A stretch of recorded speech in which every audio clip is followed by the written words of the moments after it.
Hi, I'm Doug Fields, and I want to thank you for listening to this audio training from Youth Leader Training on the Go. This is part 1 on Relational Youth Ministry. What is Relational Youth Ministry?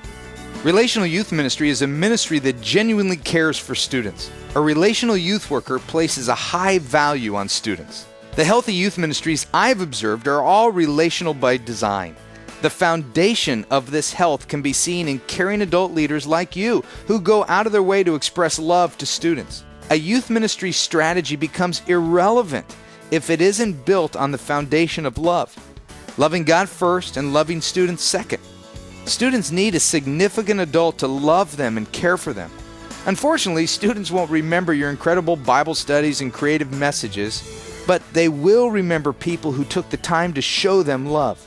Jesus communicated this truth to his disciples. In John 13:34, Jesus said, "A new command I give you, love one another. As I loved you, so you must love one another. By this, all men will know that you are my disciples if you love one another."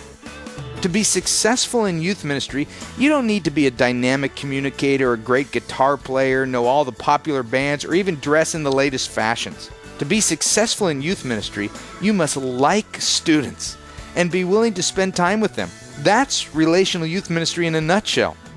Here are some markers of a relational youth worker. Number 1, relational youth workers remember names. A student's name is their greatest possession. By remembering a name, you're saying, "I care about you."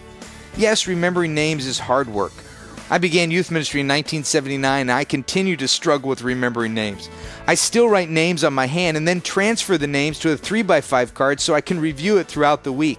There have been many times I've thanked God for allowing someone to invent the word dude. Often when I don't know a name, I simply say, "Hey dude, good to see you."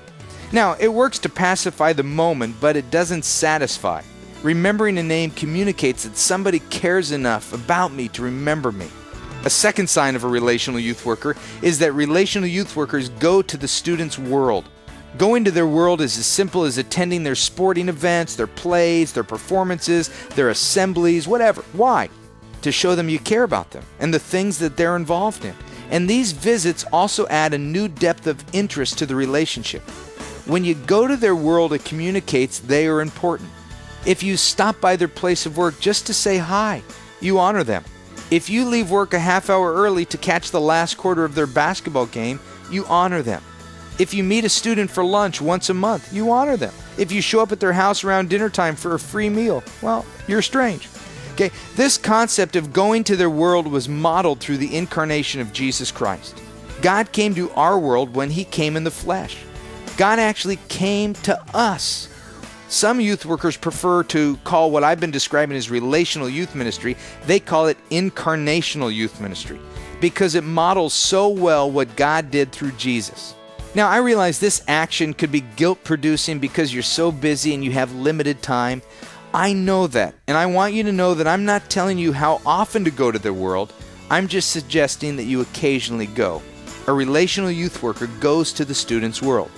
A third sign of a relational youth worker is that a relational youth worker looks for ways to be verbally encouraging. It's no secret that students are dying for encouragement. At school, students are put down, made fun of, ridiculed. That verbal assault doesn't happen only from their enemies. Some of their best friends talk to them in a way under the guise of humor. I hear teenagers say all the time, "Oh, I was just kidding." But as you know, those kidding comments stick and they hurt. Because of this, it's easy to understand why teenagers need genuine affirmation. A relational youth worker will look for opportunities to encourage students because they understand the power of words. They know words influence, shape, esteem, and motivate teenagers. Jesus said this action of being verbally encouraging begins in our heart. In Matthew 12, we read, "A good person produces good words from a good heart, and an evil person produces evil words from an evil heart." If encouragement originates within your heart, your encouragement should be genuine. Recently, we were at a conference with a bunch of our students. I asked all of the leaders to pick one student and prepare a short encouragement for a spontaneous pseudo-awards ceremony. Our leaders gave a 15-second encouragement to each student. It sounds simple, but it was powerful. Several students wrote on their conference evaluation that it was the highlight of their weekend. Why? Because words are powerful. Use good words to encourage students. Relational youth workers look for ways to be verbally encouraging. A fourth sign of a relational youth worker is that relational youth workers keep their eyes open for the unconnected. They have trained their eyes to look to the fringe, to those outside the crowd, the unconnected. Relational youth workers are able to see and sense those who feel awkward in a crowd setting. Every youth ministry has unconnected students. If you don't have them at your weekly meetings, you'll have them at your special events. So keep your eyes open for them and help make them feel comfortable by showing them love. Thanks again for taking the time to listen and learn, and thank you for loving God and pointing students toward a life-changing relationship with Jesus. Thanks for doing what you do.